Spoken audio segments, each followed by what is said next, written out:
E aí pessoal, tudo tranquilo? Lucas aqui e hoje a gente vai continuar a nossa série de vídeos sobre criptografia. Hoje eu vou te contar o que provavelmente é a história mais importante de todas as histórias relacionadas à computação e também, possivelmente, uma das razões pela qual eu e você estamos aqui hoje conversando através de um computador. Eu vou te mostrar a máquina que mudou o mundo. E no final, é claro, a gente vai implementar essa máquina usando tecnologias modernas no JavaScript para você ver como tudo funcionava naquela época, fechou? Tudo isso depois da vinheta.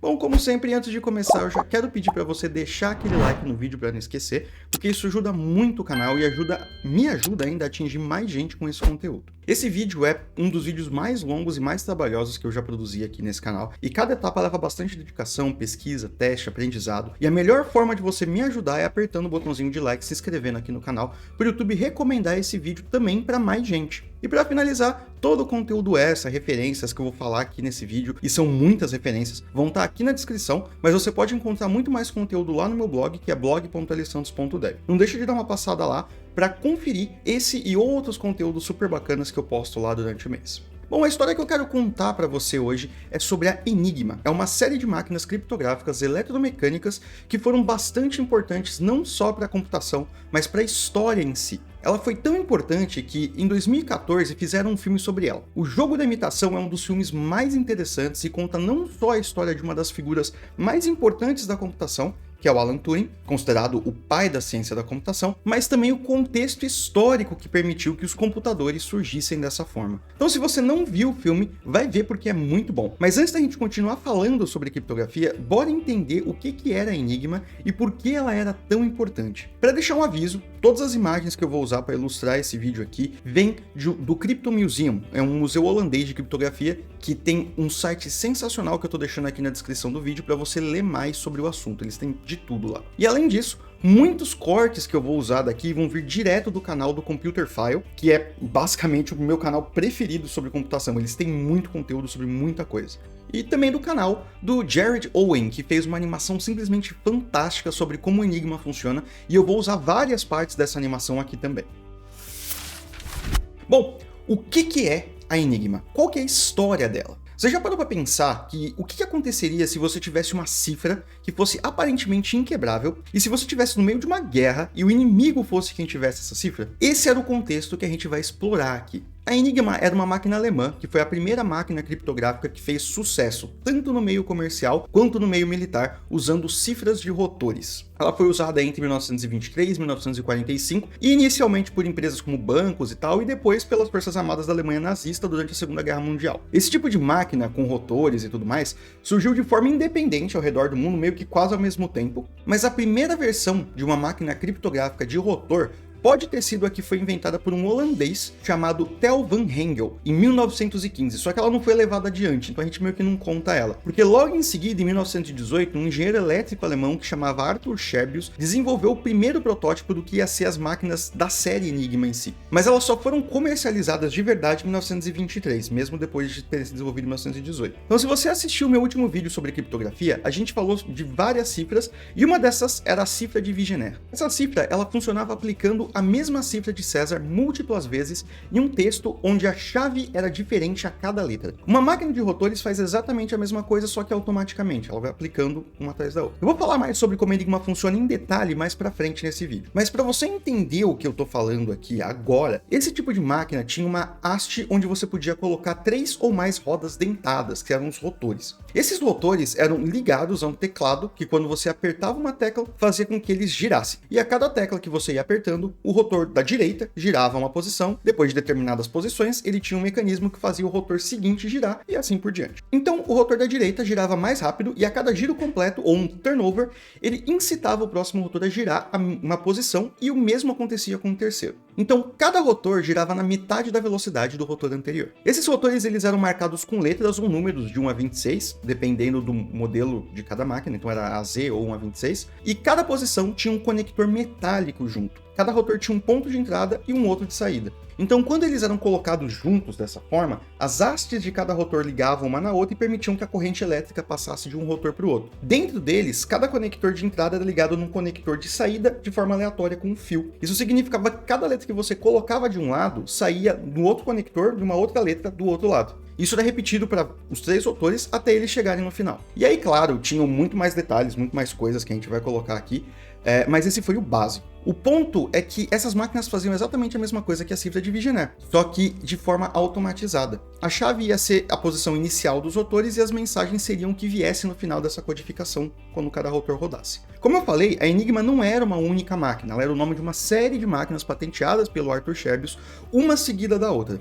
Essas máquinas elas eram nomeadas de acordo com o modelo de produção, mas elas também tinham um codinome que era dado para facilitar o nome das coisas, geralmente tinha uma única letra. O Paul Roivers e o Frode Weyrud do Crypto Museum, eles fizeram uma árvore que ajuda a exemplificar os lançamentos das enigmas e o link está aqui na descrição também, então a gente dá uma olhada nessas árvores. As primeiras enigmas, elas tinham 3 rotores e imprimiam em uma folha de papel o resultado. Tipo isso daqui. Só que essas máquinas elas eram super pesadas, elas tinham vários problemas mecânicos porque elas tinham muito mais partes móveis. Imagina, tipo uma impressora. Então, em 1924, o Scherbius resolveu abandonar essa ideia da máquina de escrever e começou a usar luzes para representar qual que seria a letra que ia sair no final da encriptação do texto. Isso deixou a máquina muito mais simples do que ela era, já que agora o que você tinha que fazer era basicamente um circuito pequeno e fechado. Fora que elas pesavam muito menos também, então elas eram muito mais móveis. Então, sempre que você apertava uma tecla no teclado, uma luz correspondente à letra criptografada acenderia no painel de lâmpadas. Daí é só anotar todas as luzes que acenderam e pronto, você tinha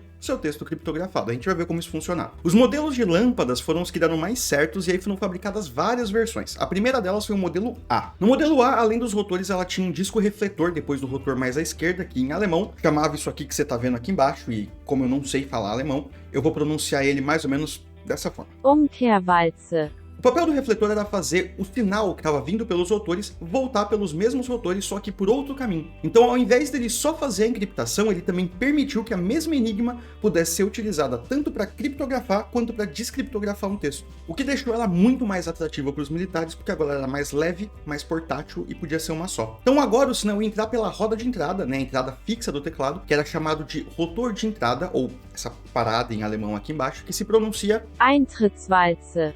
com a letra que você digitou. E essa letra ia sofrer 3 modificações conforme ela passava pelos 3 rotores. Ela ia passar pelo refletor, que também fazia uma outra modificação, e voltava pelo mesmo caminho, sofrendo mais 3 modificações. Isso aumentou consideravelmente a dificuldade dessa cifra. No modelo seguinte, o modelo B, o refletor e os rotores se tornaram removíveis, então você podia trocar o rotor por outro com uma outra fiação, ou o refletor também. Isso vai ser importante mais pra frente, mas por enquanto era só por questões de manutenção, que era mais fácil. Além disso, no modelo B, você podia trocar a posição das letras no disco, então você podia aplicar uma troca extra em cima da cifra, deslocando o alfabeto ou para frente ou para trás. Isso é chamado de ring setting, ou então Ringstellung. no modelo seguinte, o modelo C, foi o modelo mais comercial. Ele incluiu uma melhoria de design que permitiu que, além dos rotores, o refletor também pudesse ser alterado. Esse foi o primeiro modelo a ser vendido em larga escala, principalmente para empresas, bancos, essas coisas. Já em 1926, a gente chega na estrela desse vídeo, que é a Enigma D. Essa foi a Enigma que foi considerada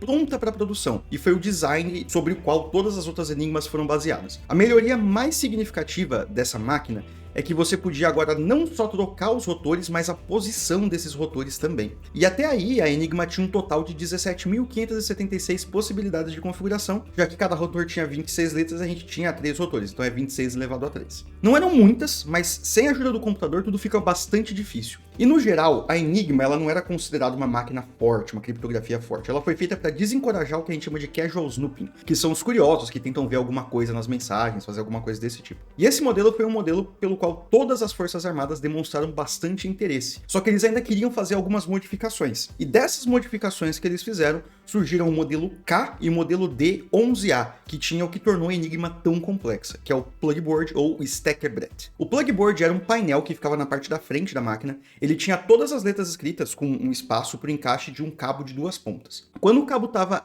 conectado, ele podia trocar 2 letras entre si. Então, se eu conectasse o cabo, por exemplo, no A e no Z, todo o A que passasse ia virar um Z primeiro antes de ir para os rotores. E na volta, ele ia passar pelo plugboard novamente e ia criar mais uma modificação. Se o cabo não tivesse conectado, a letra não ia ser trocada. Então você tinha 13 possibilidades de troca, certo? 26 dividido por 2. Só o plugboard sozinho tem um total de 10.980.352.195 possibilidades de configuração, só com essas 13 opções. Eu já vou mostrar como a gente faz essa conta, mas essa foi a razão principal pelo qual o Enigma se tornou uma máquina extremamente complexa. Então, a partir do Enigma D11A, a gente tem o surgimento da primeira máquina militar, que é a Enigma 1, ou a Wehrmacht 1, que foi a máquina utilizada pelo exército pela Luftwaffe, que era a Força Aérea. Antes dela ser totalmente aceita pelo exército, ela passou por uma modificação externa bastante importante. E por externa, eu quero dizer que foi alguma coisa que alterou não o design da máquina ou como ela funcionava, mas na verdade, os operadores agora tinham uma caixinha com 5 rotores, dos quais eles escolhiam 3. E esse vai ser o design que eu vou me basear para poder codar o algoritmo com você. Isso porque essa versão é a versão mais simples das enigmas que foram usadas na guerra, as outras são bastante complicadas. Mais pra frente, a Kriegsmarine, que era a marinha, ela pegou o modelo 1 e fez a sua própria versão, que era chamada de Enigma M1, ou Kriegsmarine M1. E nessa versão você podia escolher 3 rotores entre 8 opções. Você podia alterar a posição das letras, fazendo shift, e também tinha como alterar a posição do notch. O notch era o momento onde o rotor ia girar o próximo rotor. Então você podia trocar o passo com que os rotores giravam. E alguns rotores tinham 2 desses notches. Além de tudo isso, você também tinha o poder de trocar o refletor em uma escolha de 3 possíveis refletores, o UKW A, B ou C. Ao todo foram feitas 4 versões da Enigma M, da 1 até a 4, com a 4 tendo um rotor extra, então ela ficava bastante complicada e por isso eu não vou implementar ela aqui.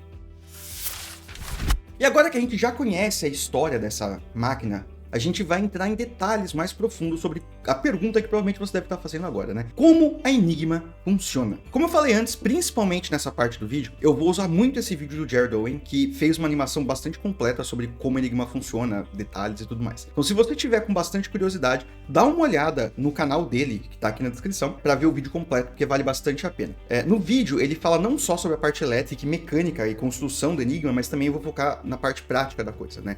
Então, eu vou focar nessa última parte, que é a parte importante pra gente. A Enigma 1, ela vinha numa caixa de madeira, e quando você abria essa caixa, você ia ver 3 partes principais. A primeira delas era o teclado. Então depois a gente tem o painel de luzes, que era o lamp board, onde ficavam as letras criptografadas que iam acender quando você apertasse o teclado, né, a sua mensagem. E aí, conforme você ia digitando a mensagem original, como eu falei antes, as letras correspondentes na cifra iam acendendo nesse plugboard, nesse lamp board. E para decriptar a mensagem, a outra pessoa, que também tinha uma Enigma exatamente igual, ia setar as configurações da mesma que você tinha e ia digitar a sua mensagem criptografada. Ia receber no lamp board a mensagem original de volta. Então a Enigma era um circuito fechado bastante simples que nem esse daqui. Você apertava uma tecla no teclado, a corrente iria sair da bateria, que ficava dentro da caixa, e fluir pelo circuito todo até a lâmpada que a fiação tivesse conectada no momento. Então bora recapitular um pouco do que a gente viu dos rotores do plugboard um pouco mais para trás. Cada Enigma 1 vinha com 5 rotores enumerados, de 1 a 5 em numerais romanos. Desses 5, o operador escolhia 3. Os outros 2 ficavam numa caixa, que nem essa daqui, e cada um dos rotores era colocado em uma haste removível e encaixado na máquina de formas que eles ficassem na horizontal, mais ou menos desse jeito.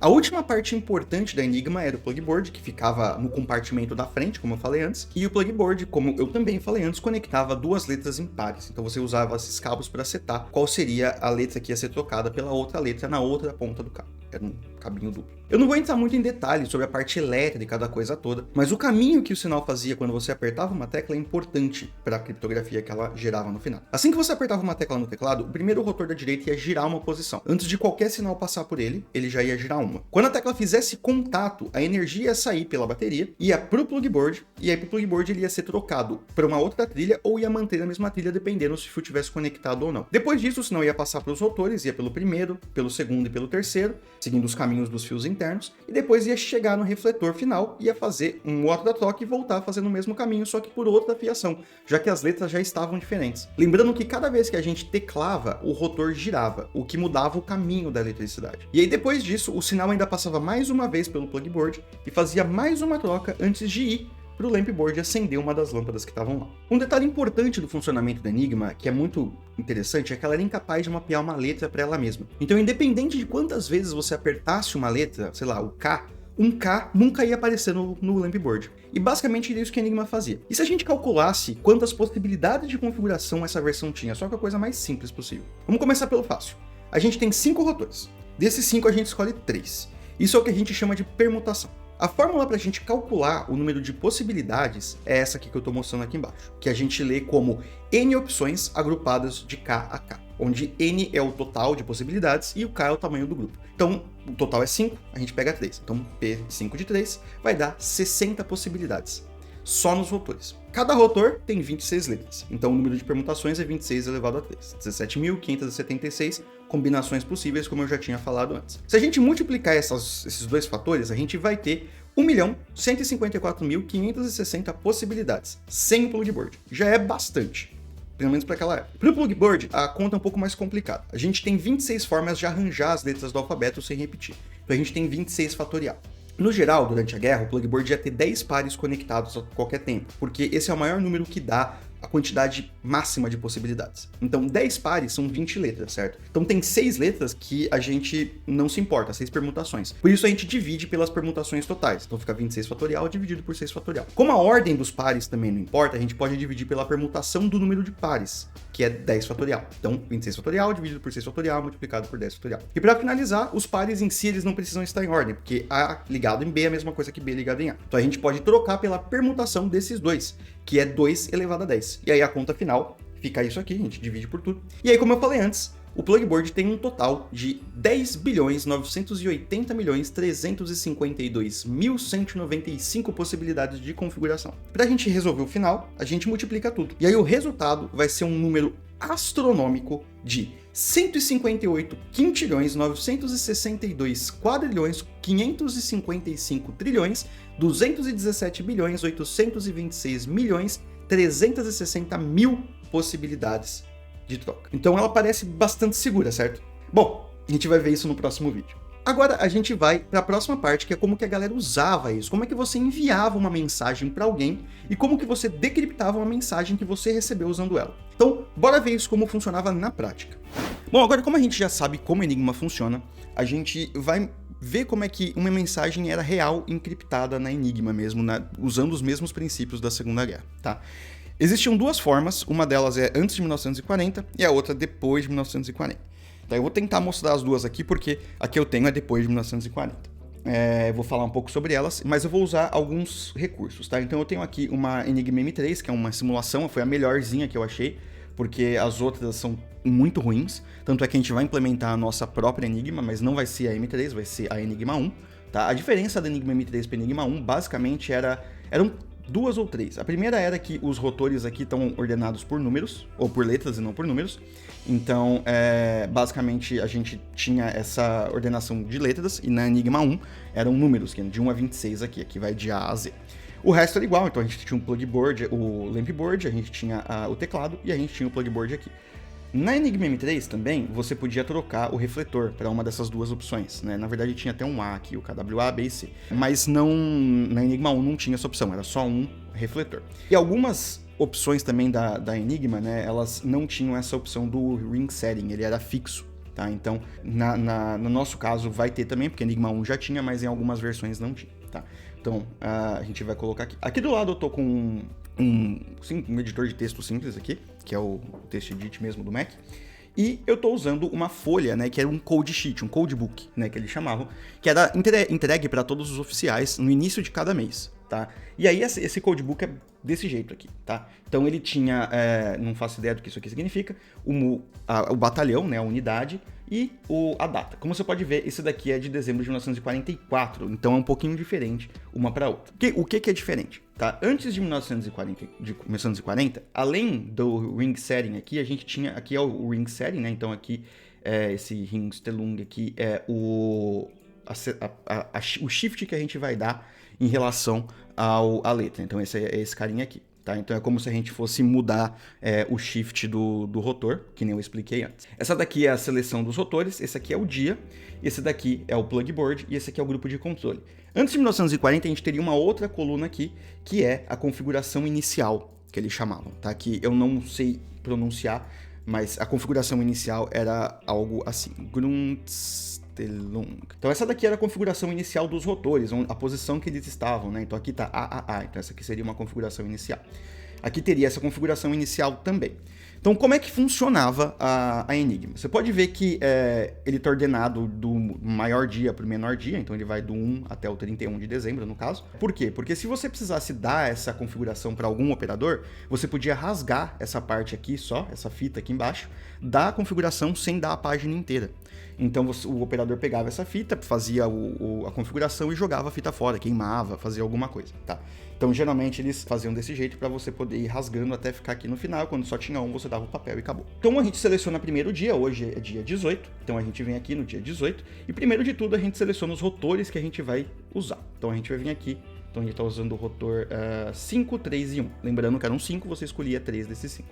A gente clica aqui, os rotores 5, 3 e 1, certo? Então é da esquerda para a direita, a mesma coisa ali, da esquerda para a direita. Aí o ring setting aqui, você pode ver que nesse caso ele tá para o exército, porque ele tá em números, e aqui eu tenho letras, né? Então eu vou ter que contar do A até o A é o 1, né? Até o 26, que é o Z, para poder ver quais são as configurações dessas letras. Se fosse da Marinha, né? Se fosse o da M3, isso aqui estaria em letras também. Então é 14, 11, 11. Então eu vou contar 1, 2, 3, 4, 5, 6, 7, 8, 9, 10, 11. Então K, 12, 13, 14. Então é N, 11, 11, né? Então é K, K. Então N, K e K.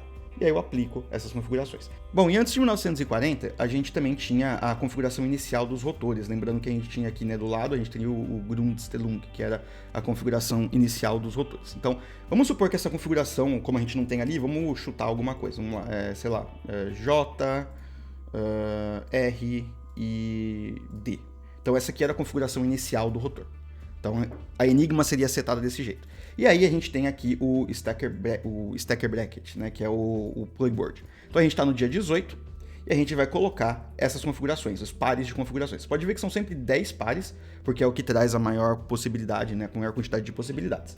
Então A, O, B, J e D, Q. Então a gente clica no A, O, B, J, D, Q. Depois disso, vamos já só marcar aqui para não ficar ruim. EV, FT e GR. EV, FT, GR. HI, KP e MN. HI, KP, MN. E a última é WY. Então, W e Y. Lembrando que isso daqui eram cabos, né, que eram passados, e a gente sempre tinha algumas que ficavam soltas aqui, justamente porque não eram conectadas. Então o que a gente está falando é que o A vai se tornar O primeiro e o O vai se tornar o A também, certo? E aí, antes de tudo, né, esse aqui é o grupo de controle, que a gente já vai ver para que serve, mas antes de tudo, o que a gente precisava fazer é criar o cabeçalho. Então aqui a gente vai selecionar a nossa mensagem. A minha mensagem para vocês é: se inscreve aí. Então a gente contava a quantidade de caracteres que tinha, então eram 3, 6, 9 e 12. Então aqui tinham 12.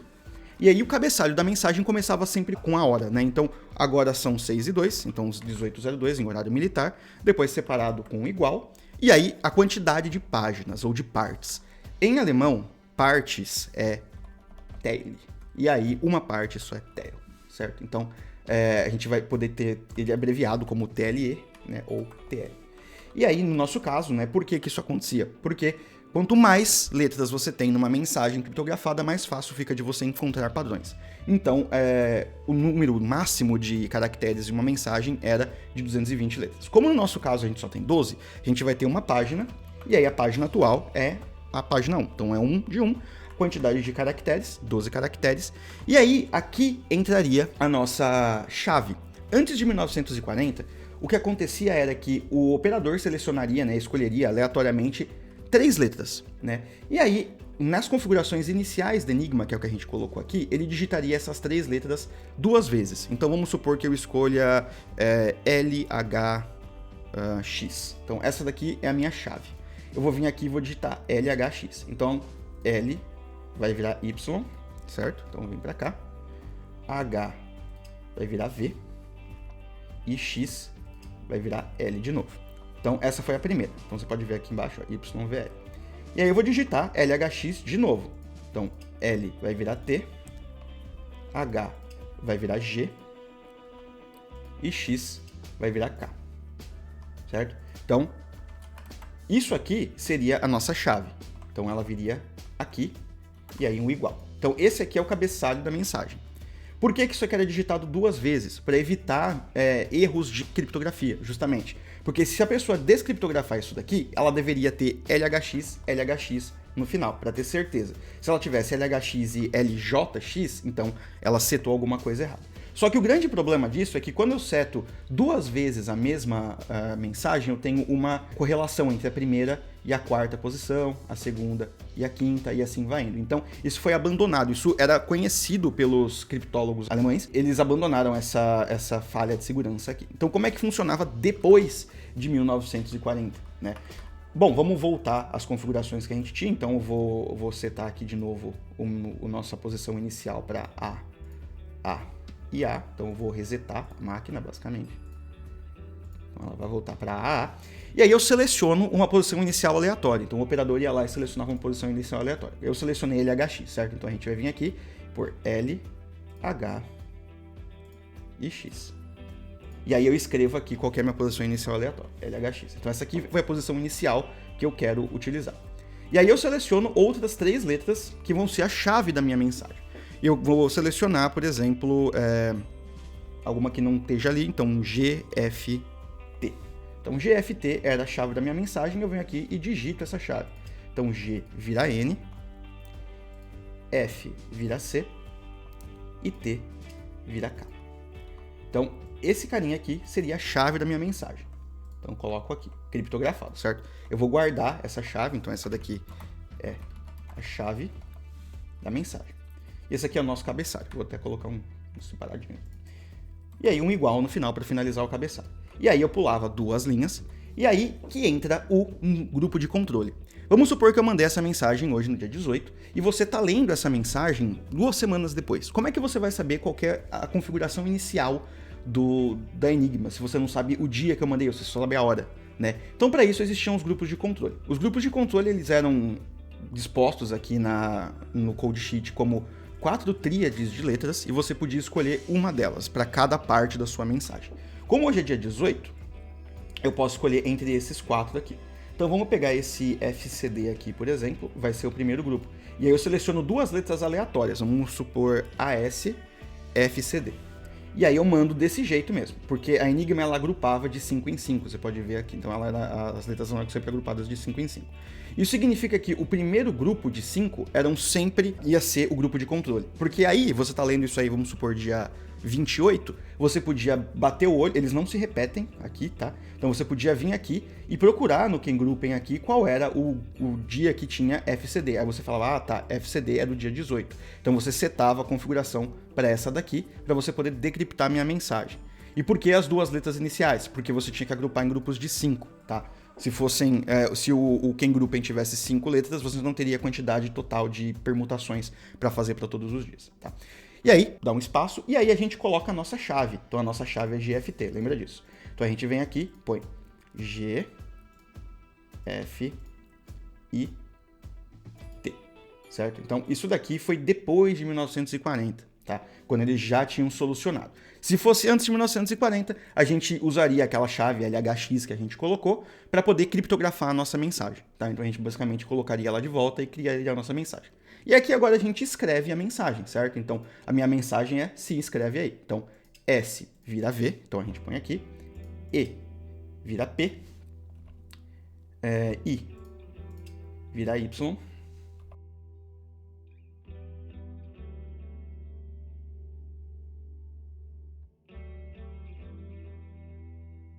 e o AI agora no final, que vai ser X e J. Então, XJ.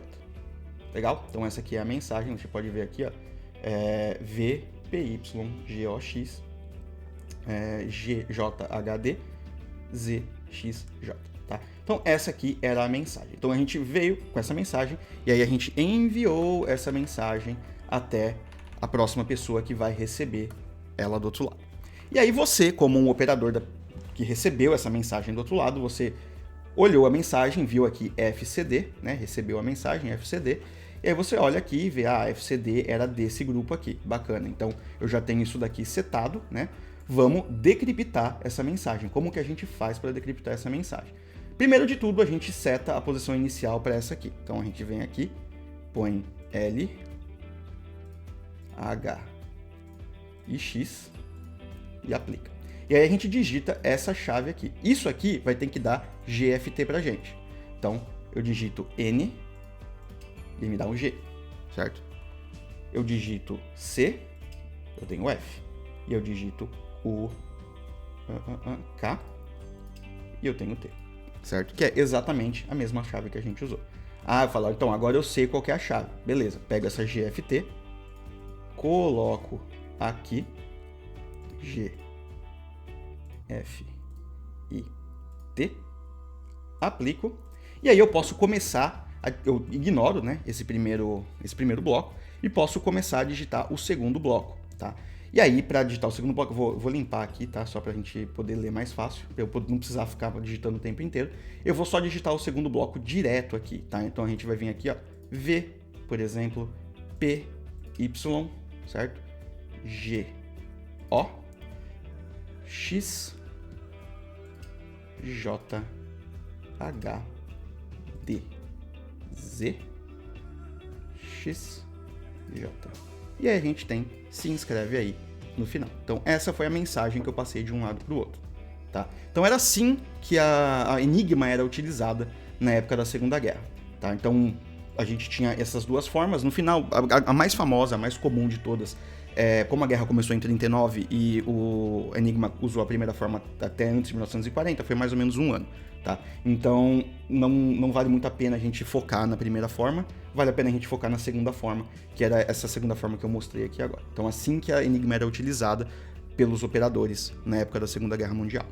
Um outro detalhe importante dessas mensagens era que o teclado ele não tinha números, nem caracteres especiais. Então, o operador ele precisava escrever os números por extenso. Então, usar letras que não tinham no alfabeto, como X para ponto, ZZ para vírgula, escrever frac para o ponto de interrogação. E além disso, não tinha um caractere de espaço, então toda a mensagem era escrita numa única linha. Essa linha era geralmente separada por ponto ou Z e agrupada em grupos de 5 letras para que não denunciasse o tamanho das palavras, também fosse fácil de alguém ler de volta. E agora a gente vai para a parte mais legal de todas, que com certeza vale o teu like e a tua inscrição aqui nesse canal, porque a gente vai implementar essa máquina usando JavaScript puro, com uma interface gráfica super bacaninha para a gente poder usar e encriptar as nossas mensagens. Lembrando que o código fonte para essa implementação você encontra aqui na descrição e lá no meu GitHub, não esquece de deixar uma estrelinha lá e bora começar a codar isso daqui.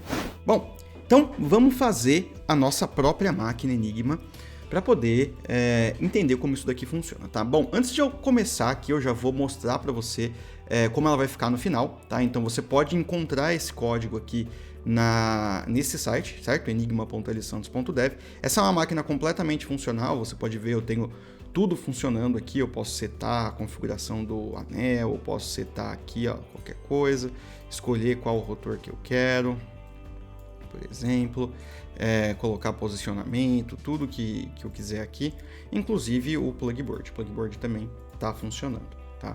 E aí eu posso ou vir aqui embaixo e digitar usando as teclinhas, ou então eu posso simplesmente digitar no teclado. E aí você pode ver que ele já até agrupa aqui em grupos de 5 letrinhas, tal, fica super bacana. E também ele mostra aqui embaixo, né, a parte dos steps, né, de como que funciona. Então toda vez que eu aperto uma letra, ele mostra tudo o que aconteceu na letra até ela sair do outro lado, como a letra que veio aqui para fora, tá? Então ele vai ver aqui, ó, como é que estava o rotor antes, qual que é o input naquele momento, qual que é o output naquele momento, o que aconteceu com o plugboard aqui, quando ele entrou, quando passou no rotor, primeiro rotor, segundo rotor, terceiro rotor, refletor, mesma coisa aqui de todas as coisas, tá? Então a gente consegue ver exatamente aí o que tá rolando. E aí ele vai printando tudo isso aqui pra gente, tá bom? Bom, pra gente começar isso daqui, né, então eu vou entrar no repositório dele aqui, tá? Então você pode clicar aqui, ó, na versão aqui embaixo, tá? Se você estiver nesse site, enigma.lsantos.dev, você vai encontrar aqui o repositório do GitHub nesse linkzinho. Então, eu já deixei ele aberto aqui, ó. Então, já vai aqui no meu GitHub, Enigma. Aproveita, dá um starzinho aqui, ó. Sempre ajuda bastante o projeto. tá? Deixa lá o seu star se isso te ajudou, se for legal, se você curtiu bastante o projeto, que é sempre bem-vindo, certo? Bom, nesse projeto a gente tem tudo, então a gente tem inclusive toda a documentação, como é que você consegue usar a máquina, como é que você consegue decriptar, encriptar uma mensagem, tem gifzinhos explicando tudo o que tem que fazer, tá? Então se você quiser usar a máquina aqui, é só usar ela sem nenhum problema. E a gente tem um outro branch aqui, tá? É o branch Base, tá? O branch Base, ele é um branch onde eu peguei algumas partes dele e removi, tá? Então eu removi alguns códigos, porque como esse é um projeto bastante grande, ele inclui também interface, né? Então eu tenho o view aqui que eu usei para fazer interface. Existem algumas coisas que a gente não vai fazer, tá? Então eu deixei alguns to-dos aqui. Então vamos voltar para o repositório, eu já clonei, você pode ver que eu estou no branch Base aqui. Então eu já vim aqui, você vai ver que eu tenho alguns to-dos. Então, por exemplo, o utils, ele tem vários to-dos. Você consegue ver todos esses to-dos com algum, ou você vai por todos os arquivos, ou então você consegue usar uma extensão tipo a to-do tree, né? Então, que é uma extensãozinha super bacana aqui que você consegue instalar. Um to-do, você vai ver ela aqui, ó, logo de cara, to-do tree, tá? Então é uma extensão super legal que você consegue instalar, que você consegue ver tudo que eu deixei aqui marcado, tá vendo? Todos os to-dos. Então, como a gente não vai mexer na parte de interface agora, eu vou explicar por cima o projeto para você não se perder, mas eu não vou mexer em nada de HTML, nada de como isso aqui funciona, tá? Então a gente vai mexer só nas partes que importam, que são as partes especificamente que a gente vai criar toda a lógica da Enigma. Então o arquivo, ele é um arquivo, né, uma single page application em view, ela tem um app, .view. Então imagina que a máquina toda seja esse app, tá? Então o app, ele vai ter um estado global. Esse estado global, ele vai ser passado, né, através de injeção de dependência, que está aqui embaixo, para todos os outros componentes. E aí, aqui no HTML, você consegue até ver que cada parte da Enigma, ela está descrita aqui como um componente separado. Então eu tenho aqui, por exemplo, o keyboard, eu tenho o lampboard, eu tenho a saída, eu tenho o plugboard, eu tenho o rotor, né, os rotores todos. Eu tenho toda essa parte tá descrita aqui, e cada uma dessas partes funciona independente. Então elas não precisam de fato de lógica. Tá? A única parte que vai precisar de lógica mesmo é o plugboard, porque o plugboard em si ele tem uma lógica própria. Tá? Mas a gente vai trabalhar bastante com esses arquivinhos aqui dentro da Enigma. Então todos os componentes estão aqui.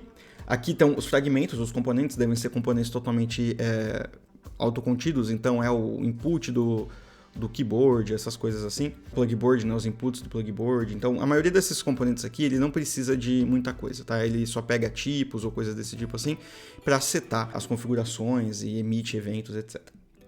Então, para a gente começar, eu posso mostrar como é que a gente executa. Então a primeira coisa que você vai fazer é rodar npm install. Eu já rodei isso daqui, tá? Para a gente não precisar ter esse problema. E aí a gente vai rodar npm run dev. E aí você vai ver que ele vai criar uma URL aqui pra gente, então 5173. Eu vou aqui no 5173, você vai ver que eu já tenho um erro gigantesco aqui na tela, tá? Porque não vai funcionar mesmo, tá faltando código, tá? Então eu já vou deixar esse carinha aqui fechado, porque ele já não vai mais compilar por causa disso.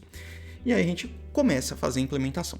Para a gente começar a implementar, a gente vai precisar de algumas funções de utilidade, tá? Essas funções de utilidade eu já deixei até prontas aqui para a gente poder implementar. A primeira delas é a que a gente vai normalizar para dentro de um alfabeto. Por quê? O que acontece quando a gente está trabalhando com essa Enigma, tá? A gente vai receber caracteres eu vou até colocar aqui embaixo, vou abrir o Node, a gente vai receber caracteres em letras, certo? A gente vai receber um A maiúsculo, um B, essas coisas assim. Só que na hora da gente fazer a mudança, a gente vai fazer através de números. Então a gente vai usar um array de mapeamento de charcodes, que a gente chama, tá? Então como é que funciona esse charcodes, né? Então lembra que eu mostrei no último vídeo sobre a cifra de César, a gente pegou todos os charcodes a partir do A, né? Então eu posso vir aqui e colocar charcode at e 0. Aí você vai ver que esse aqui é o 65. E aí eu posso ir colocando, por exemplo, B, esse aqui é 66, C, 67, até o Z, que é 90, tá? Então todas as letras maiúsculas, elas começam do 65 e vão até o 90. Então, para a gente normalizar esse carinha aqui dentro do alfabeto, para a gente poder, na verdade, criar isso daqui como se fosse uma letra do alfabeto, o 65 teria que ser a primeira letra, né? Teria que ser o primeiro index, que é o 0. Então, o que a gente vai fazer? A gente vai retornar uma função que é ladder.toUpperCase, certo? A gente vai sempre deixar tudo maiúsculo, .charcode at 0, certo? Menos 65. Só que aí a gente precisa normalizar esse carinha para dentro dos bounds do alfabeto. Ou seja, se eu colocar isso aqui menos 65, vai ficar 0, certo? E aí, conforme eu vou chegando até o Z, vai ficando até 26. Só que se eu colocar uma letra tipo 91, ele vai passar do 26. Vai ser como se fosse fora do nosso alfabeto, fora do alfabeto que a gente permite. Então, para isso, eu vou manter ele entre 0 e 26. Para isso, eu vou criar uma funçãozinha, que é essa, na verdade eu já criei, né? Que é essa normalize to alphabet bounds. E aí aqui, basicamente, eu vou pegar esse mesmo valor que a gente recebeu e vou retornar ele mais 26, só para garantir que ele está dentro do bound. E aí, um mod de 26. Então isso significa que toda vez que ele chegar no 26, ele vai ser 0. Toda vez que ele chegar no 27, ele vai ser 1, 2, 3, vai começar de novo. Então a gente vai fazer um loop dentro um do outro, beleza? Então essas duas funções são bastante simples. A outra função é só para a gente garantir que a gente só vai ter letras. Então return letter ponto match, que a gente vai passar uma regex, falando que a gente só vai querer letras, certo? Então eu posso passar a Z. E aí eu ponho barra I, que significa case insensitive, e aí eu ponho diferente de nulo, tá? Então, tudo que for diferente de nulo, né? Então, se a letra, ela for de fato uma letra, ela é uma letra, né? Então, se ela tá dentro desse range aqui, ela é uma letra, senão ela não é uma letra. Então, eu posso verificar se isso aqui é uma letra válida ou não.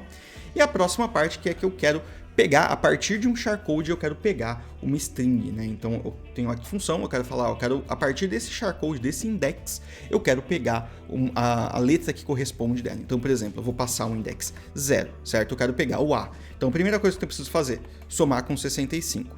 E aí, esse 0 mais 65, né, que é o index mais o número do mínimo, né, eu quero fazer, transformar ele numa letra. Como é que eu faço isso? Eu dou string.fromChar code e ele me retorna o A. Mesma coisa vale para qualquer, na verdade vou somar 65 aqui, né? Para qualquer letra, 3, 4, 5, 6, 7, então a gente vai cada vez mais. Então basicamente a nossa função é return string.fromChar code e aí o index mais 65, certo? Bacana, então agora que a gente finalizou tudo, eu vou até fechar esse carinha aqui, eu vou começar a segunda parte, né? Então, a próxima parte que a gente vai trabalhar vai estar bastante envolvida com a questão dos tipos, tá? Você vai ver que dentro dos tipos a gente tem duas classes que a gente ainda não implementou, a gente vai implementar elas já. E também a gente tem o alfabeto que é permitido e qual é o nosso estado global. Então, você pode ver que o estado global, ele é uma lista de rotores, né? Então, a gente tem a posição e os rotores, que é uma classe de rotores, a mesma coisa vale para o refletor, tá? Como é que a gente vai saber como é que funciona? Pra gente começar essa implementação, vamos começar primeiro pelo refletor, porque o refletor é mais fácil de implementar. Então, dentro de Enigma Reflector, a gente vai implementar uma classe de refletor. Qual que é essa classe de refletor? Então, a primeira coisa, a gente vai class reflector, certo?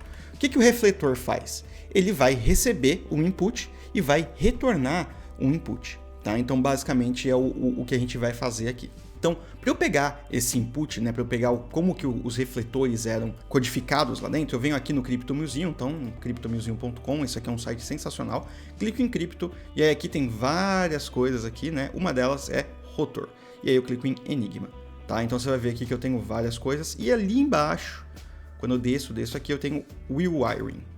E aí aqui ele vai ter uma informação bastante importante. Então aqui eu tenho as tabelas todas, né? Nessas tabelas ela é para cada entrada, né? O disco de entrada, o refletor, e a coluna not é a posição que acontece o turnover, né? Que é o próximo rotor vai rodar também. E a coluna turnover mostra qual que é a letra ou o número que vai estar visível naquela janelinha do Enigma naquele momento. Então se eu descer até aqui a Enigma 1, que é a Enigma que a gente está implementando, eu vou vir aqui e vou procurar os 3 refletores que a gente tinha naquela época. Então você pode ver que esse aqui é o alfabeto, né? Então essa letra daqui, A mapeia para essa letra aqui. Então A mapeia para E, B para J e assim por diante, tá? Então você pode ver que aqui, ó, no U, quando a gente tem o U, a gente tem aqui uma outra letra, por exemplo, ó, no caso é o P aqui, C e S em cada um, legal? A gente vai precisar dessas configurações para a gente poder implementar o nosso refletor. Primeira coisa que a gente vai fazer é criar, então, essas configurações. De tudo que a gente precisa é colocar um enum falando quais são os refletores possíveis, então, reflectors. Então, eu vou ter 3 refletores possíveis. É o A, que vai ser igual a A, certo? Então, A maiúsculo. O B, que vai ser igual a B maiúsculo. E o C, que é o C maiúsculo. E aí eu também quero todas as configurações desses rotores. Para isso, eu vou fazer const reflector minúsculo aqui, reflector configurations, certo? Vai ser igual a um objeto onde cada chave é um reflector. Reflector. Ponto A. Eu vou ter B e C aqui também. Então, eu copio B e C. Legal? E aí eu copio essa mesma sequência aqui. Então, eu venho aqui, colo essa sequência aqui. E aí eu faço a mesma coisa para os outros dois. Bacana, então agora eu já coloquei todas as configurações que a gente precisa fazer. E aí eu vou ter aqui algumas propriedades. Primeiro vamos começar com o nosso construtor, certo? O que o nosso refletor precisa saber? Ele precisa ter primeiro de tudo, né, o read-only name, que vai ser o nome dele, certo? Então vai ser um desses 3 refletores que a gente colocou lá em cima. Depois eu preciso ter a wiring, né? A wiring do rotor, do refletor, ela é basicamente para onde que ela vai mapear a entrada e a saída, tá? Então eu vou criar uma nova classe aqui, na verdade uma propriedade privada, né? Que é wiring. Isso aqui é uma string, tá? E aí aqui this.wiring vai ser igual ao reflector configurations de name. Legal? Então eu tô pegando aqui, eu tô jogando isso aqui dentro, basicamente, tá? E aí eu tô vindo aqui, eu vou criar um array aqui, que é onde vai ter cada index desse wiring, certo? Então qual que é a ideia? Eu vou vir aqui e vou mapear cada uma dessas letras para o nosso índice do alfabeto. Então, por exemplo, eu vou vir aqui e vou falar que o E é o índice do alfabeto. Qual que é a letra E no alfabeto? Então ela tem o A, o B, o C, o D e o E. Então essa letra vai ser o número 4, certo? E assim sucessivamente para todas as outras letras. Então vai ser basicamente um array de números, tá? Que vai ser a posição da nossa letra dentro do alfabeto. Isso aqui também vai ser um array. Então vou chamar isso aqui de input wiring, e eu vou até colocar como sIndexArray. Index array, certo? Isso aqui vai ser um array de números, e ele vai começar vazio, tá? E aí, para eu popular isso daqui, vai ser this.inputWiring as indexArray igual a this.wiring primeiro, split, a gente splita ele um separador vazio, e ponho o map, e aí eu coloco aquela função que a gente importou lá do utils, que é o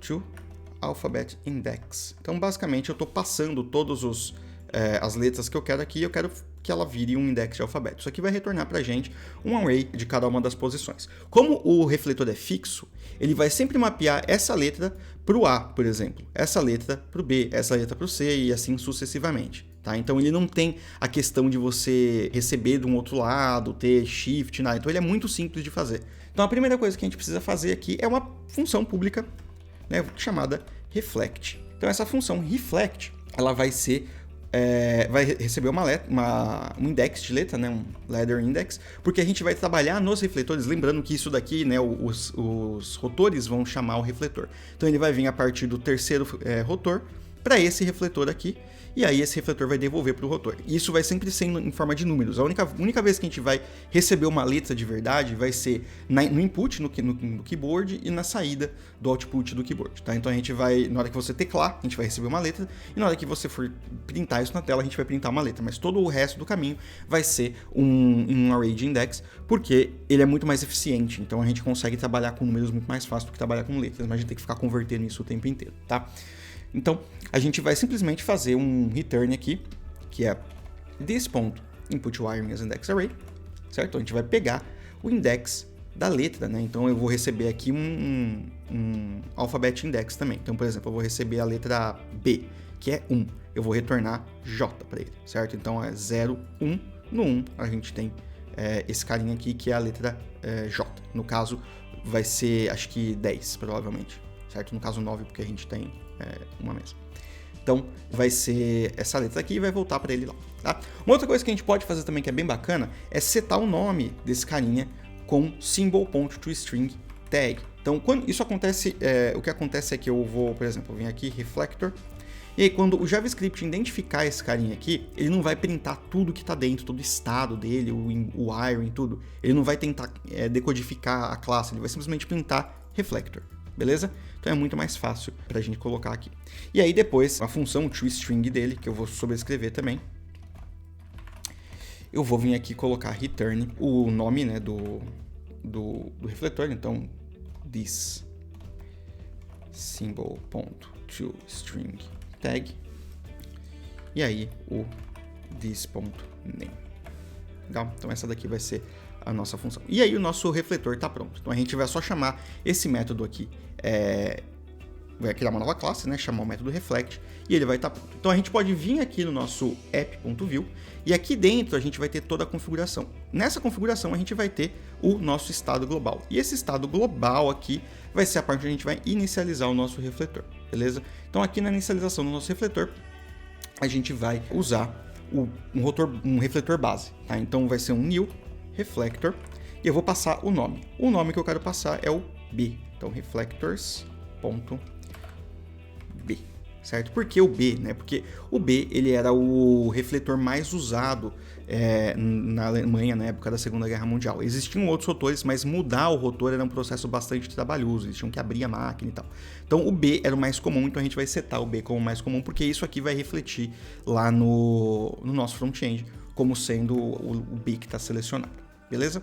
E aí você pode ver que eu já tenho aqui todo o plugboard montado, então agora a gente vai para os rotores, tá? Os rotores, eles vão ser muito mais parecidos do refletor, só que de uma forma um pouquinho mais complexa, tá? Um rotor, ele vai ter uma classe também, como qualquer outro, só que ele vai ter duas coisas. Ele vai ter uma direção de entrada ou de saída, então ele vai receber uma letra, ou ele vai estar indo ou voltando, né? É o que eu quis dizer. Então ele vai estar vindo do primeiro rotor da direita para o último rotor da esquerda, ou ao contrário, depois que ele volta do refletor. E dependendo de como ele volta do refletor, ele vai ter outra decodificação. Então, por exemplo, quando eu voltar aqui para o nosso tabela de entrada, você vai ver que eu tenho aqui, né, a entrada aqui. E aí, o meu primeiro rotor, no rotor número 1, por exemplo, ele vai mapear o A para E, B para K e assim vai indo. Porém, você pode ver também que o A no rotor é mapeado para U. Então, ou seja, se eu receber um A no rotor, eu tenho que colocar U. Mas se eu receber um A da roda de entrada, ou seja, entrando pelo rotor como A, ele tem que ser E. Certo? Então, por quê? Porque os rotores eles têm uma entrada e uma saída, então eles vão sair de lugares diferentes. Por isso que ele é um pouco mais complexo. E aí eu tenho a posição do notch e a posição do turnover. O que importa pra gente é o turnover, não o notch. O que importa pra gente é a letra que tá na frente quando isso acontecer. Porque a gente não vai mapear o notchzinho, né? A parte de trás aqui, que é aquele... Cadê?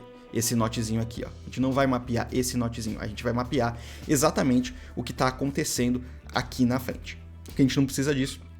A gente não está trabalhando com nada que seja mecânico. Se fosse mecânico, a gente precisaria usar, mas se não, a gente usa isso aqui normalmente. Então, primeira coisa que a gente vai fazer, a gente vai criar um enum, que vai ser as rotor wirings. E esse enum aqui, ele vai ter os 5 rotores com cada um dos wirings. Então, eu vou vir aqui, copiar o primeiro, colar ele aqui, certo? E aí eu vou repetir esse processo para todos os outros. Então agora eu vou vir aqui, vou criar um outro enum, que é a direção do rotor, se a gente está encodando ele de entrada ou de saída, tá? Então a primeira coisa que a gente vai fazer é falar para ele, eu quero uma direção. Então, rotor direction, eu vou falar que isso aqui ou é input ou é output, tá? Então eu estou entrando com a letra ou saindo. Eu não preciso declarar nada, porque isso aqui vai vir como 0 ou 1, como você está vendo isso aqui. Muita gente me pergunta o que é isso aqui, tá? Isso aqui chama inlay hints. Isso aqui está na configuração do VS Code. Então você pode vir aqui, ó, inlay hints, você põe enabled e aí você pode configurar exatamente tudo que você quer aqui de hints, tá? Bom, enfim, voltando aqui para o nosso código. Próxima parte, a gente precisa das posições dos rotores, certo? A gente precisa saber qual que é o rotor. Isso aqui precisa estar em qualquer parte da aplicação, preciso dar nome para os rotores. Então, export enum, rotor positions, e aí eu tenho 3 posições, certo? O left, que eu vou chamar de left, o middle, que eu vou chamar de middle, min maiúsculo também, e o right, que eu vou chamar de right, certo? Então eu tenho 3 rotores, 3 posições. E aí eu tenho aqui quais são os meus rotores, apesar de que isso daqui não é totalmente necessário, tá? Eu estou usando mais para simplesmente validar qual é o tipo. E aí eu tenho o rotor 1, que vai ser o 1, o 2, que vai ser o 2, e assim por diante. Bacana. Então agora, depois disso, a gente precisa das configurações específicas de cada um desses rotores, tá? Essas configurações significam que a gente vai precisar saber o notch e as posições de cada uma, quais são os wirings e tudo mais. Isso aqui é mais um objeto de configuração só para a gente saber qual rotor criar quando criar a classe. Então, eu vou ter um rotor configurations, e esse aqui vai ser um objeto. E aí eu tenho o objeto aqui, né, 1. Eu poderia colocar como rotors também, ponto 1 aqui também funcionaria, tá? Eu vou deixar do jeito mais simples mesmo. E aí eu vou ter um not. E aí o not eu coloquei mais informação do que necessário, tá? Mas na verdade não precisaria colocar tudo, na verdade a gente só tá usando a posição dele, tá? Não preciso da letra que tá escrito ali, então eu peguei a posição da letra Q, no caso, a que tá aqui, certo? Então, essa carinha aqui. Então a posição da letra Q é a posição 16. Então eu venho aqui, position 16, e aí eu posso até colocar, para não ficar confuso, a letra Q aqui, certo? E eu faço isso para todos eles. Então aí depois disso eu coloco o wiring, e eu falo para ele que o meu wiring é o rotor wirings.1. E aí eu vou replicar isso daqui para todos os rotores, tá? Então 2, 3, 4 e 5. E aí eu só vou trocar aqui, né, qual que é o nome deles. Então 1, 2, 3, 2, beleza, opa, 2. E aí aqui o que vai mudar são as posições, certo? Então eu já tenho isso aqui marcado, então a posição do 2 aqui é o 4, a posição do 3 é o 21, que é a letra V. Posição, aí eu tenho que, obviamente, né, trocar aqui as configurações do rotor. E aí a posição do rotor 4 é a 9, que é a J. Então, 4. E a posição do V aqui, né, do rotor 5, é a 25, que é o Y. Tá? Desculpa, é o Z, porque a gente está usando a partir do 0. Tá? Então vai de 0 a 25. Então é o Z. Você pode ver aqui, ó, que eu estou usando esse posicionamento aqui, tá? Eu não estou usando o not, pra gente não importa esse carinha, importa esse carinha aqui. Então eu estou usando essa configuração. E aí a gente começa a criar a nossa classe. A classe dos rotores é um pouquinho mais complicada. Então, Sport Class Rotor. E aí a gente vai fazer a mesma coisa que a gente fez pro nosso reflector. Então a gente vai ter um private aqui, por exemplo, que vai ser o wiring, vai ser um rotor wirings. A gente vai ter um private input wiring as index array.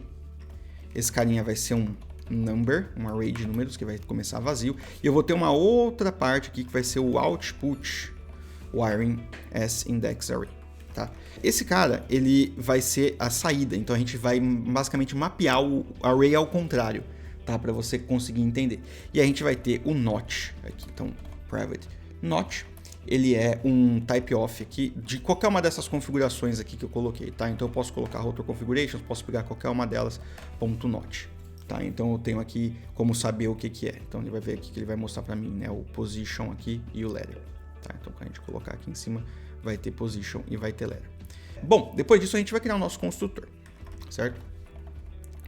No construtor, a gente vai receber algumas propriedades. A primeira delas, de longe, é o nome, certo? Public read-only name, que vai ser um dos rotores que a gente acabou de colocar. A próxima, que é a configuração, que é a position, certo? É a posição do rotor, que é onde ele está, né, girado na nossa tela. E a próxima configuração, que é o que a gente tem, que é o ring setting, né, que é aquele shift que a gente faz na máquina, né, quando você vai setar. E aí eu vou setar todas as configurações. Então, this wiring é igual ao rotors configuration de name.wiring. O this.not é igual a rotor configurations de name.not. E aí a última parte que eu vou fazer vou criar esses wirings. Eu vou ter que popular esses dois arrays aqui. Como é que eu vou fazer isso? Eu vou criar uma função interna chamada create input wirings. E aí eu vou colocar ela aqui embaixo. Então vai ser uma função privada, private create input wirings. Certo? Ela não tem nenhum tipo de parâmetro, mas ela é uma das funções mais importantes, tá? E ela é super simples, na verdade, ela é super pequenininha. Eu vou escrever a função primeiro e aí a gente explica ela depois. Então o que a gente vai fazer? Primeiro de tudo, eu vou pegar o input wiring, então eu só preciso dele, this.input wiring, no caso é this.wirings.split no separador vazio, tá? Então eu vou separar ele, então eu estou transformando esses wirings aqui em um array, basicamente. E aí eu vou fazer um for. Dentro desse for, eu vou chamar ele de index e letter. Então eu estou pegando tanto o índice quanto a letra de input wiring.entries, certo? Então isso aqui está me dando, na verdade, quando você dá o entries, né, ele vai te devolver um array de arrays. Primeira posição é 0, e aí a letra, né, o valor que tem nessa posição, a segunda posição é 1, e tudo mais com o valor, né, no caso J aqui, por exemplo, tá? Então, eu estou passando por isso aqui. Então, esse carinha aqui vai ser 0, 1, 2, 3 até o final. Esse carinha aqui vai ser uma dessas letras que estão ali em cima. E aí, o que eu preciso fazer? Preciso fazer exatamente o que eu fiz lá no refletor. Então, eu preciso falar que o this.input wirings as index array do índice que eu estou pegando agora. Então, de 0, 1, 2, 3 é o índice dessa letra que eu estou colocando. Mas eu vou precisar usar ela também. Por quê? Eu vou chamar isso aqui de letter index, tá? E o letter index vou usar a função toAlphabetIndex que a gente já utilizou antes, de letter, tá? Então, o que eu estou fazendo aqui é pegando essas letras, transformando ela novamente. Estou fazendo exatamente a mesma coisa que a gente tá fazendo no refletor. Então, até aqui é tudo que a gente fez no refletor, exatamente a mesma coisa. Porém, eu vou ter que fazer isso por output também. Como é que funciona o output wiring?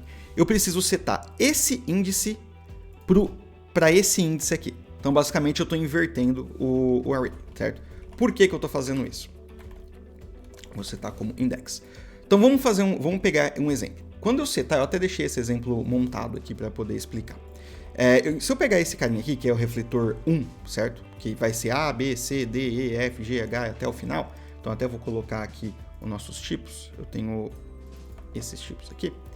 Venho aqui e coloco. Então você vai ver que eu tenho esse mapeamento aqui. E eu tenho, por exemplo, o A para U, né? Então o A que eu colocar vai virar U. E o A que entrar vai virar U também. Mas o o A que a gente colocar aqui na entrada vai virar E.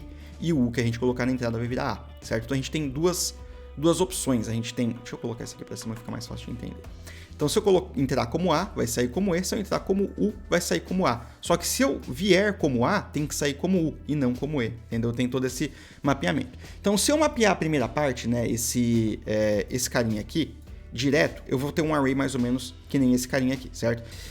Então, esse posição, né, 4 significa E na posição 0, que é o A, aqui dentro, certo? Então, eu estou basicamente mapeando esse cara para esse cara. Agora, eu preciso fazer o oposto. Eu preciso mapear o que está desse lado, né, para esse lado. Preciso fazer o contrário. Então, se eu inverter a posição, vamos supor aqui. Bom, o que está acontecendo é que essa posição, né, a posição A, está mapeando para o U. Ou seja, eu estou fazendo essa inversão de baixo para cima ao invés de cima para baixo. Legal? Então, o A aqui está para E, ou seja, a primeira posição 0 está para o E. E no caso, a primeira posição, esse cara devia estar no quarto aqui, que é o que eu estou fazendo. Eu estou pegando o índice, que é o 0 aqui, e estou setando para 4, certo? E aí, no caso, né, que eu estou, na verdade, ao contrário, né, eu estou setando o índice 0 aqui para 4, eu estou setando o índice 4 aqui para 0, tá? Então, 0, 1, 2, 3, 4, isso aqui é 0 também. Então, basicamente, eu estou fazendo a inversão. Nesse primeiro de cima, eu estou setando o índice 0 vindo de cima para baixo, e o outro estou setando de baixo para cima, tá? Isso aqui tem uma explicação bem maior aqui no código, tá? Se você entrar no fonte aqui e vier na parte de rotores, você vai ver que eu tenho uma explicação muito mais longa sobre isso, mas obviamente não nesse branch. Eu tenho uma explicação muito mais longa sobre isso, de como ele funciona, tá? Então você pode até dar uma olhada aqui para ver se você entende melhor. Bacana? Mas basicamente é isso. Então esses aqui são os input wirings que a gente vai utilizar. E aí agora a gente pode fazer a função de encode e decode. Existem outras funções que a gente vai precisar fazer também, tá? Então vou pegar as mais simples. Vou começar com as mais simples de todas, que é o isEtNot, para eu saber se o rotor ele tá dentro do not, se eu preciso girar o próximo rotor. Então eu tenho que retornar this.position se ela é igual a this.not.position. Então se as duas posições forem a mesma, significa que eu rodei o rotor o suficiente para ele chegar até o not. Eu tenho uma função turn. A função turn é basicamente ele vai girar o rotor uma posição para cima. Então this.position vai ser igual a this.position mais 1, e eu quero que ele fique dentro de 26, certo? Então mod de 26. Quando ele chegar no 26, ele volta para o 0, para ele ficar sempre rodando. E aí a próxima coisa que eu vou fazer é uma função de reset, caso eu queira resetar os rotores. Então o this.position vira 0 e o this.ringsetting também vira 0, tá? Só para a gente voltar as duas configurações. E aí a próxima função que a gente vai fazer é a função de encode. Essa é uma função que vai ter duas opções. Então, a primeira de todas, né, que vai ser a encode forward. Então, quando eu receber de dentro, como se eu estivesse digitando, então eu vou receber da direita para a esquerda. E aí vai ser o letter, ele vai receber uma letra, que pode ser tanto uma string quanto um número. Ou seja, ele pode ser tanto um char quanto um char code. E aí eu tenho o encode return, que é quando ele está vindo do refletor. Então ele pode receber tanto uma string quanto um número. Tá? Isso daqui é basicamente para permitir que a gente possa fazer qualquer validação aqui dentro.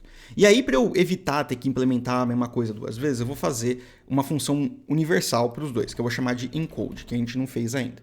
Tá? Então, this encode ele vai receber a letter, né, a letra que eu mandei, e qual que é a direção que a gente está encodando. No caso aqui, o rotor direction.output.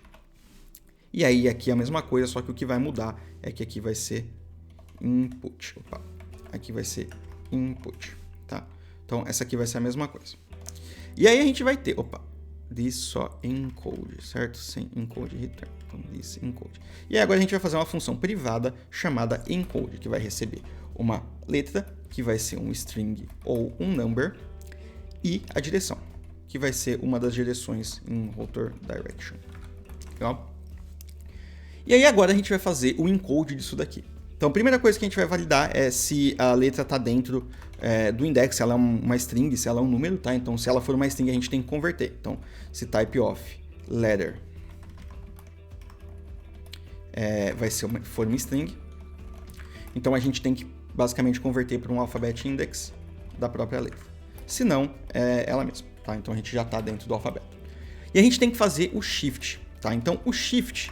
Imagina que a gente rodou o anel, fez a ring setting, e eu tenho que pegar a posição do anel, que ele está agora, e subtrair do ring setting.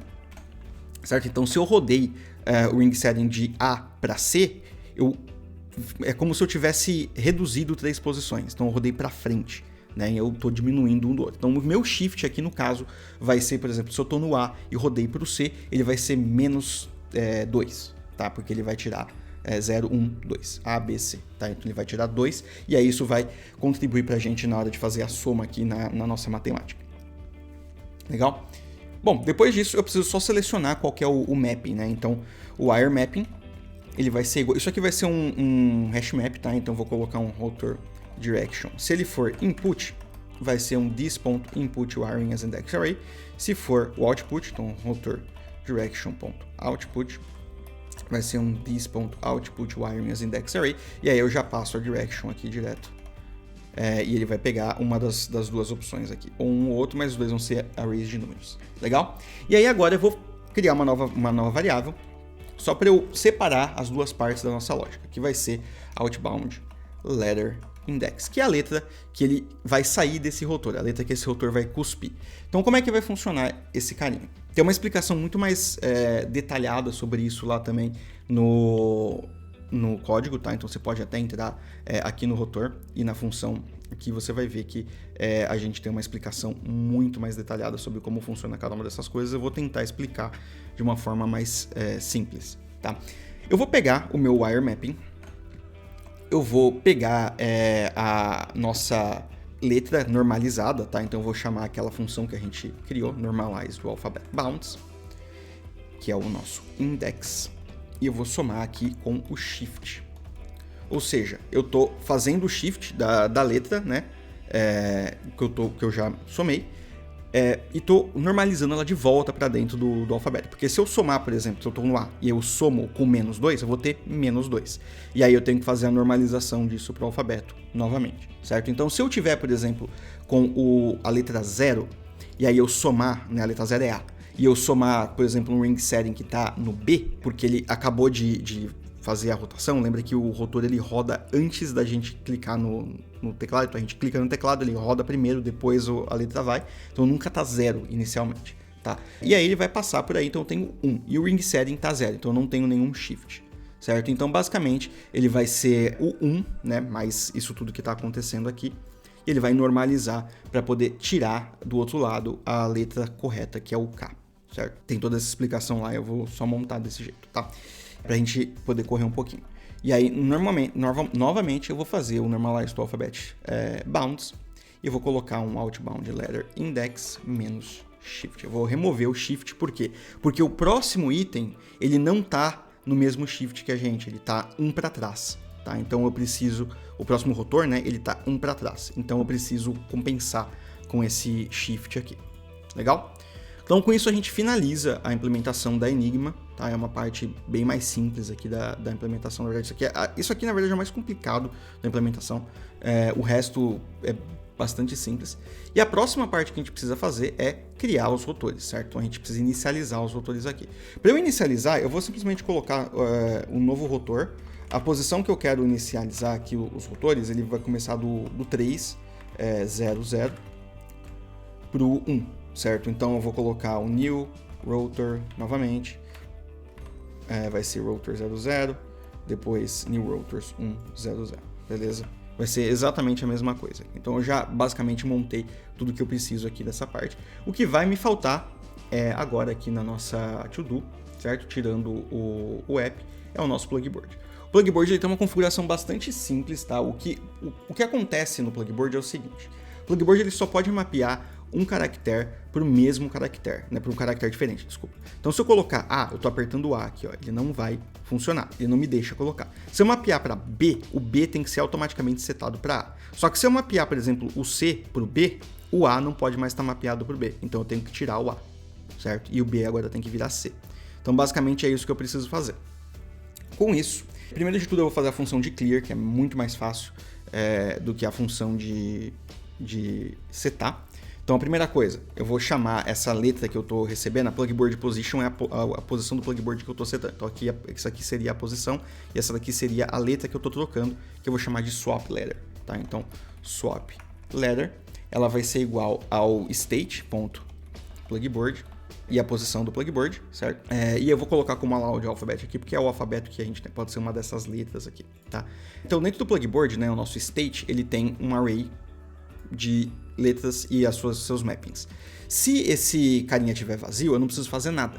Mas se esse carinha tiver com alguma outra letra, né? Se na verdade ele tiver com uma letra igual a que eu estou colocando, eu tenho que remover e trocar a que eu vou trocar. Então eu vou colocar isso no set plugboard, mas basicamente o que eu preciso fazer é setar o plugboard inicial. Então state.plugboard de plugboard position vai ser vazio, então 0 os dois, e o state.plugboard swap letter também vai ser vazio. E aí agora aqui na função que eu faço é o seguinte, eu pego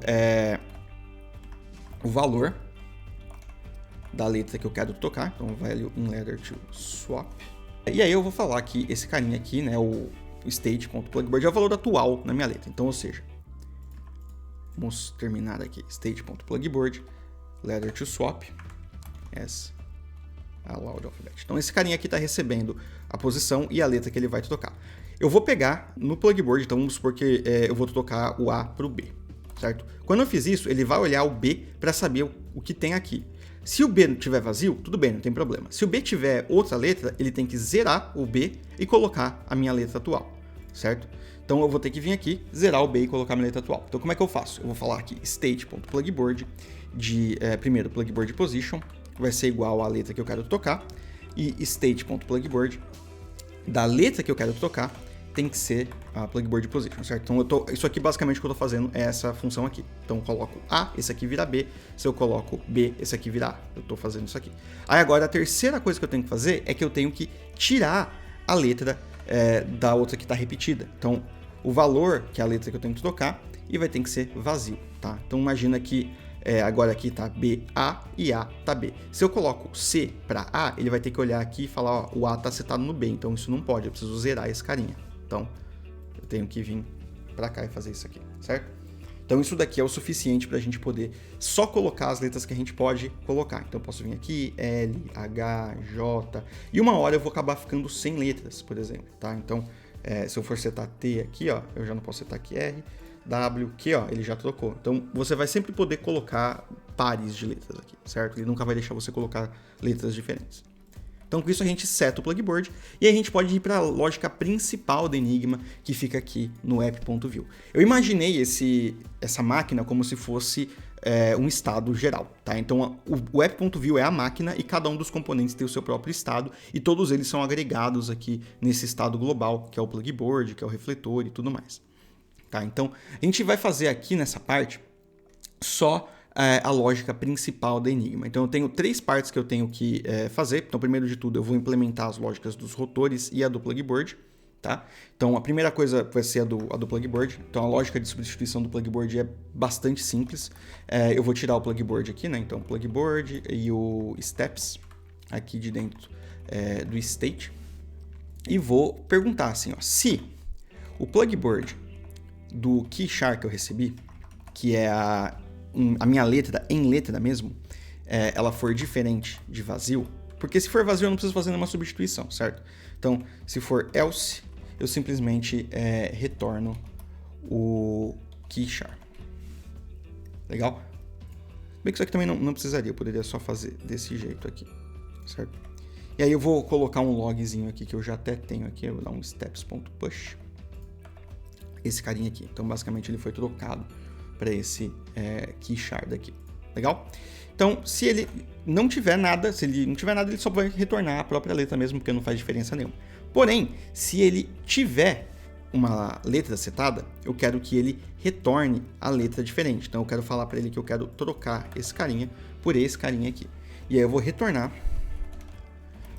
o plugboard keychar, certo? Como um allowed alphabet, falando que pode ser só uma dessas letras aqui específicas, tá? Então essa é a lógica do plugboard. Ele recebe, vê se tem algum set e volta. E aí agora a lógica para rotacionar os rotores. Essa lógica ela tem uma coisa bastante interessante, ela tem uma anomalia, tá? Eu posso falar eu vou pegar esse estado aqui, então eu vou vir aqui só copiar aqui do próprio código mesmo, só para eu fazer o destructuring aqui, para eu chamar de left, middle e right rotor. Eu posso vir aqui e falar o seguinte: se o rotor do meio ele tá no notch, a Enigma tinha uma anomalia que, se você vir aqui no próprio Crypto Museum aqui, ela tem uma fórmula aqui da Enigma, working. E aqui dentro de working, ela tem uma anomalia onde, se o rotor do meio ele tivesse em uma posição, por exemplo, ele fez do D para o E, e aqui é o notch dele. No próximo giro, ele ia rodar novamente. Então ele tem um double stepping, que ele chama. Então existe uma parte aqui dentro que tem um documento explicando tudo sobre esse double stepping aqui, tá? Então se você quiser ler mais, tem tudo aqui explicado como é que isso aqui funciona. Mas é uma anomalia da Enigma mesmo, e para replicar essa anomalia, toda vez que o rotor do meio estiver no notch, eu preciso rodar ele de novo. Então eu posso vir aqui, fazer um middle rotor.turn, e eu vou rodar o da esquerda, porque é o que acontecia, certo? .turn também. Legal? Então se o middle rotor estiver no notch, se não, eu vou perguntar se o da direita ele está no notch. Se o da direita estiver no notch, aí o que eu faço? Eu dou um middle.turn. Se nenhum deles estiver no notch, ou seja, eu não preciso rodar nenhum da esquerda, dou um right rotor.turn. Certo? Então basicamente o que acontece é o seguinte: antes de eu rodar qualquer coisa, eu verifico se eu preciso rodar alguns dos outros rotores, porque eu só estou fazendo a roda inicial. Aí eu verifico se o rotor do meio precisa ser rodado. Se sim, eu rodo ele de novo para poder emular esse double stepping e rodo da esquerda. O da esquerda não roda mais ninguém, então ele para por aí. Se não, eu rodo, eu vejo se o da direita está no notch, então porque se ele estiver no notch eu já rodo o do meio também e rodo o da direita novamente. Tá? Então acontece isso. Legal? Então essa daqui é a lógica para a gente rotacionar os rotores. É bastante simples, não é nada muito complexo também. A única coisinha é essa questão do double step. E aí a gente vai para a lógica principal. A lógica principal é basicamente fazer todas as partes onde a gente passa o código por ele. Tá? Então a primeira coisa que a gente precisa fazer é setar aqui. Eu vou colocar aqui só a lógica que a gente vai colocar, certo? Então isso aqui é para a gente poder popular esse campinho aqui. Tá? Então conforme eu vou digitando aqui, eu preciso que ele popule esse campinho aqui também. Tá? Então essa aqui é uma lógica, eu acho que é a única lógica de front-end que a gente vai fazer. Depois eu vou fazer ele rotacionar. Então a primeira coisa que a gente faz, a gente sempre rotaciona o rotor primeiro. E aí depois a gente vai criar uma nova variável chamada entry to plugboard. Tá? aqui. E aí eu vou falar que é o plugboard encode e a letra que eu coloquei, então key char. Então eu estou recebendo aqui ó, um key char, eu já fiz aqui o meu destructuring, certo? E ele está entrando aqui, ele vai fazer todo o login para mim dessa parte. E aí agora eu entrei pelo plugboard, eu fiz a minha rotação, e aí agora eu preciso passar essa variável aqui, essa letra, para o primeiro rotor. Então como é que funciona? Eu vou vir aqui, const, eu vou sempre nomear como write rotor, que então é a entrada, to, e qual que é a saída, to middle. Então ele vai sair da direita e vai para o da esquerda. Então eu vou colocar state.rotors, no caso eu já tenho aqui o write rotor.encode forward, então entry to plugboard, certo? Então eu estou recebendo esse carinha aqui e estou rotacionando ele para fora. Mesma coisa vai funcionar com qualquer outro, tá? Então eu vou simplesmente copiar esse carinha aqui. E aqui não vai ser mais right rotor, vai ser middle rotor to left. Então eu estou passando ele para esquerda. E aí aqui middle rotor, e aí eu copio essa variável daqui e colo aqui, certo? Então basicamente eu vou fazer exatamente esses mesmos passos, tá? Então eu vim aqui middle rotor to left, chamar ele de left. E aí o último rotor vai para o refletor, tá? Então ele vai para o reflector, vou dar o left rotor.encode forward nesse carinha aqui, certo? E aí uma vez que ele entra no refletor, aí já não é mais o rotor, certo? Eu preciso fazer com que o rotor volte para o left. Então vai ser uma função chamada, uma variável chamada reflector to left. E aí eu vou falar reflector, então é o refletor que eu quero, ponto, reflect. E aí, qual que é a última que eu coloquei?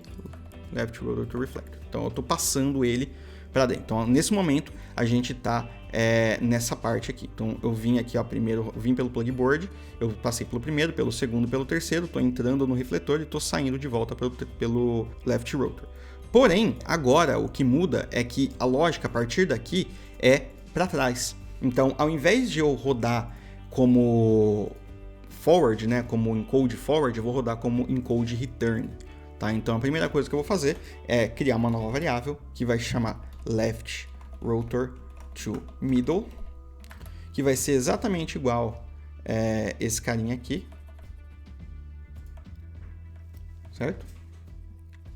E aí, em vez de ser encode forward, vai ser encode return, e aí eu passo esse cara para cá. E aí daqui para frente todas elas vão ser esse carinha aqui. Então vai ser middle rotor to right. E aí eu ponho aqui como middle rotor, encode return e passo essa funcionalidade para cá. Certo? Então já tenho as duas. Só que aí agora, né, eu tô no último aqui da direita, então já passei daqui para cá, daqui para cá, daqui para cá. E agora eu preciso passar de volta para o plugboard. Quando eu passar de volta para o plugboard, então eu tenho que vir aqui no plugboard e falar para ele, olha, o meu output, então write rotor to plugboard, vou falar para ele o seguinte, vou colocar aqui, certo? Então eu vou encodar ele a partir do output, então eu vou vir aqui, write rotor, encode return, middle rotor to right. E aí, o último output dele passa pelo plugboard, certo? Então, eu tenho que fazer o encode no plugboard. Então, const, eu vou chamar ele plugboard to output. E aí, eu vou falar que é o plugboard encode do char que eu estou fazendo. Então, até aqui, eu tinha só números, certo? Lembra que eu passei o keychar. Eu podia ter convertido isso aqui para keychar, né, como alfabeto mesmo, como um index de alfabeto e passado aqui, mas como a gente fez aquele string ou number só para facilitar a vida, agora eu vou ter que transformar ele em char novamente. Então eu vou vir aqui, vou dar um to char e vou passar para ele, né, o write rotor to plugboard, esse carinha aqui, certo? Passei esse carinha aqui, ele vai me reclamar porque ele não é um allowed alphabet para mim. Eu vou passar, e aí beleza. E aí o que eu preciso fazer é só setar o output. Então state output mais igual o plugboard to output, que é essa variável aqui. E aí no final eu tenho essa funçãozinha aqui, que é o turn on lampboard. Então eu vou falar para ele aqui que é para acender a letra, né? Então turn on lampboard ele vai receber um keychar, que é o plugboard to output, certo? E aí com isso a gente finaliza a criação da Enigma. E aí agora a gente pode ver que se eu rodar aqui npm run dev, a gente vai ter aqui a 5173, então a gente pode vir aqui na nossa Enigma e dar um F5, você vai ver que a gente tem exatamente a mesma máquina, tá? Então a gente pode vir aqui, por exemplo, ó, setar as configurações, vai funcionar tudo numa boa, tá? Se você quiser usar essa máquina para fazer qualquer encoding e decoding, ela vai funcionar, tá? Então você pode usar, inclusive, ela para fazer o desafio que eu vou propor aqui no final desse vídeo para você, e vai ser super bacana. Você pode entrar aqui em enigmalsantos.dev e fazer o encoding e o decoding do desafio que eu for passar para você. Fechou? Então é isso.